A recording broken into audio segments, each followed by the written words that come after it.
नमस्कार दोस्तों, मैं हूं doctor Sunil Garhwal, homeopathy physician. आज की इस वीडियो में हम बात करेंगे रेक्वेक सीरीज़ की R4 दवा के बारे में।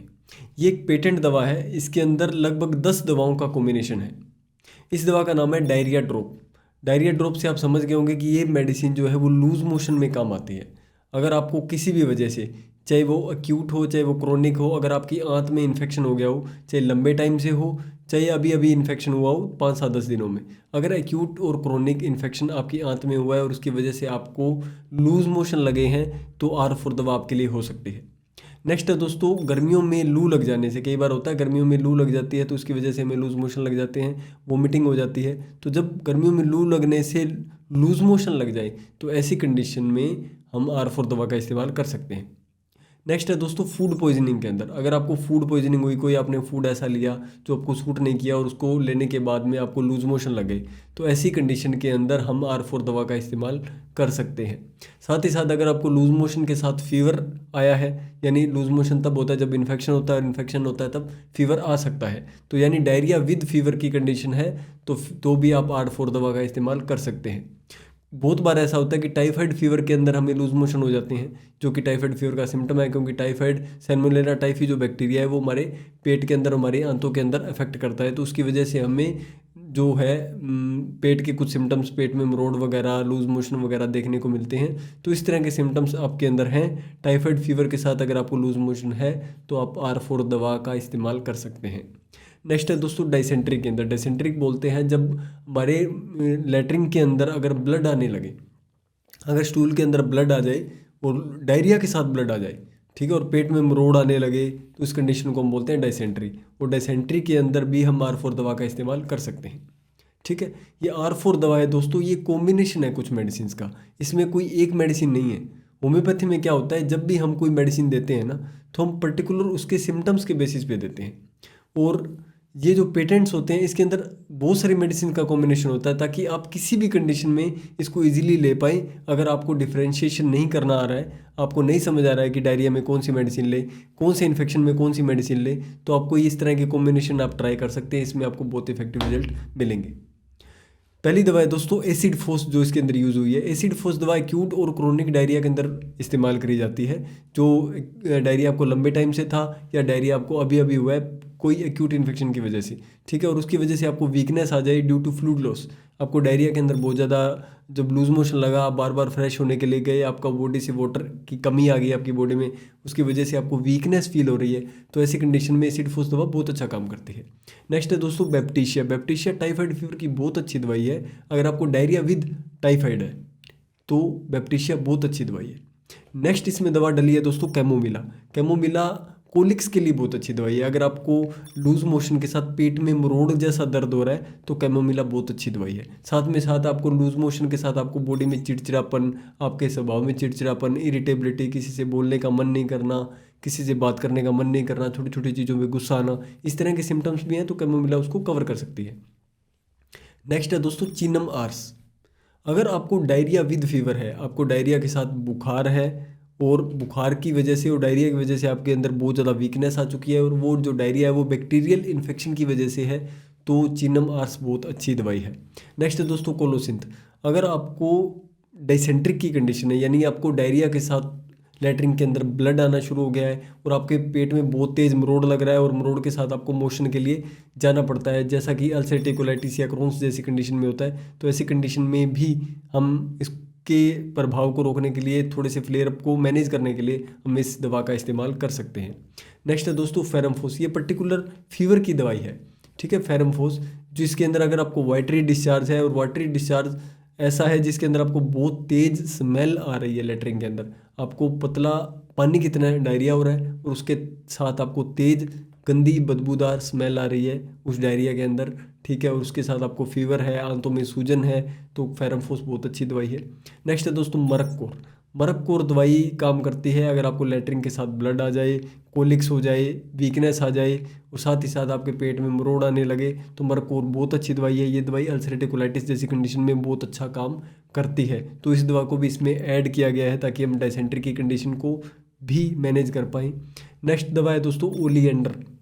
ये दवा दी जाती है जब आपको गशिंग डायरिया हो, जब आपको पूरा फोर्सफुली वोटरी डायरिया, पूरा प्रेशर के साथ अगर आपको डायरिया आ रहा है और उसके साथ आपको पेट में भयंकर मरोड़ लग रही है और जो भी खा रहे हो वो पच नहीं रहा है, अनडाइजेस्टेड फूड खाने अनडाइजेस्टेड जो खाना है वो लेटरिन के साथ आ रहा है, तो ऐसी कंडीशन में ओलिएंडर दवा इस्तेमाल करी जाती है जो कि इसके अंदर डली हुई है। नेक्स्ट दवा है दोस्तों रस्टोक्स। अगर आपको गर्म सर्द होने की वजह से या कई बार हम भीग जाते हैं बरसात के मौसम में, ऐसी कंडीशन में हमें डायरिया हो जाता है, वाटरी डायरिया, ठीक है, वो डायरिया के साथ ब्लड भी आ रहा है, म्यूकस भी आ रहा है, बॉडी में बेचैनी है, सुस्ती है, थकान है, हिलने को मन नहीं कर रहा है, बेचैनी है, रेस्टलेसनेस है, फिजिकल रेस्टलेसनेस, तो रस्टोस दवा बहुत अच्छा काम करती है। साथ ही साथ दोस्तों इसमें लास्ट दवा जो डली है वो है वेरेट्रम एल्बम।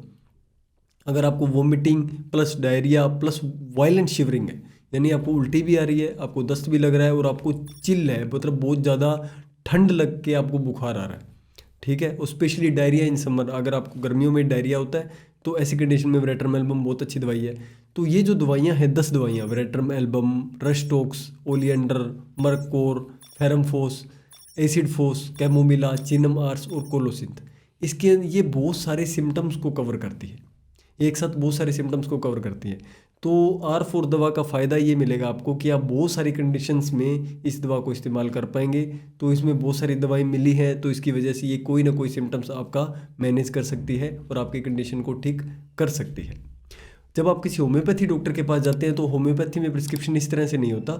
हमें अगर ये लगता है कि आपके सिम्टम फेरमफोस से मिल रहे हैं तो हम पर्टिकुलर फेरमफोस ही देंगे, हम बाकी 9 दवाइयाँ नहीं देंगे, ठीक है। अगर आपके सिम्टम रस्टोक्स से मिल रहे हैं तो आपको रस्टोक्स दवा ही देंगे, फिर आपको बाकी 9 दवाइयाँ नहीं देंगे।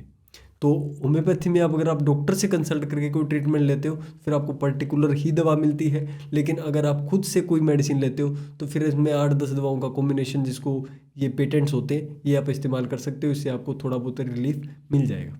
अब मैं इसमें डोसेस की बात करता हूँ कि किस तरह की आपको डोज कैसे लेनी है, कितनी बार रिपीट करना है और किस कंडीशन में कितनी बार रिपीट करना है, किस कंडीशन में क्या डोज लेनी है।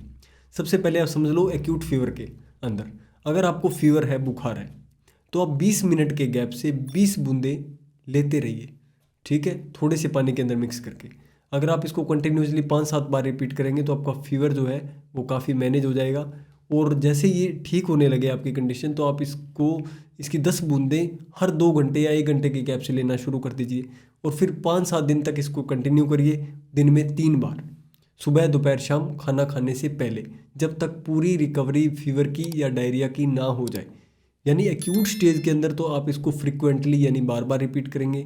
जैसे जैसे आपकी कंडीशन मैनेज हो जाएगी तो आप इसको घंटे से या 2 घंटे से रिपीट करेंगे, और जैसे और कंडीशन मैनेज हो जाएगी उसके बाद आप इसको दिन में 3 बार खाना खाने से पहले लेंगे। तो इस तरह से अगर आप लेंगे तो आपका जो एक्यूट डायरिया है, एक्यूट फीवर है, वो मैनेज हो जाएगा।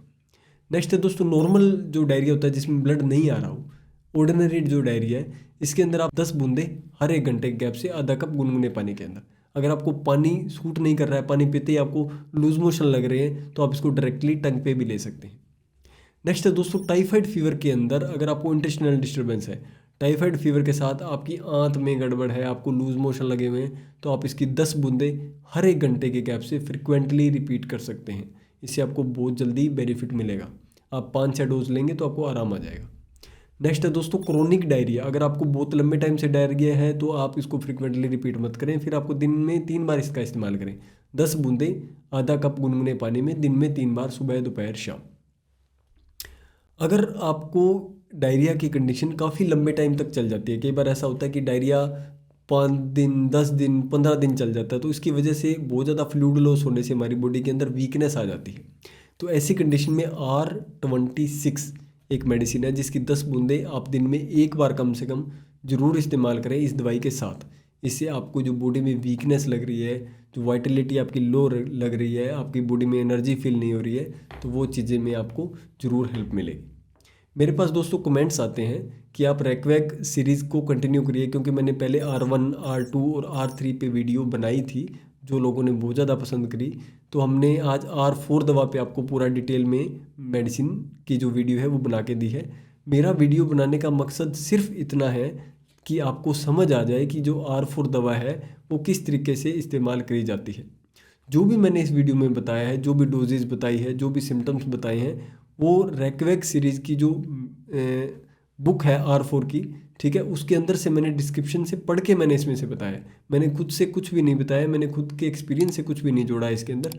जो रैकवेग ने कंपनी ने मेंशन किया है वो एज इट इज़ मैंने आसान भाषा में आपको समझाया है, ताकि अगर आप इस दवा का इस्तेमाल करें तो आपको समझ आ जाए कि किस कंडीशन में करना है और किस कंडीशन में नहीं करना है। ठीक है, तो मेडिसिन को बाय करना या मेडिसिन को लेने की सलाह बिल्कुल भी नहीं है। अगर आपको कोई भी दिक्कत है तो आप हमेशा क्वालिफाइड डॉक्टर की सलाह से ही ट्रीटमेंट करवाइए। अगर आपको R4 दवा भी इस्तेमाल करनी है तो एक बार अपने डॉक्टर से कंसल्ट जरूर कर लें लेने से पहले। आशा करता हूं दोस्तों ये वीडियो आपको अच्छी लगी होगी। अगर वीडियो अच्छी लगी है तो वीडियो को लाइक करिए, चैनल को सब्सक्राइब करिए। हम आगे रैकवेग सीरीज़ की और भी वीडियोज़ आपके लिए लेके आएंगे, जिसमें मैं आगे R6, R7, R8 जो भी मेडिसिन है उसको कैसे यूज़ करना है उसके बारे में मैं पूरा डिटेल में बताऊँगा। Thank you so much.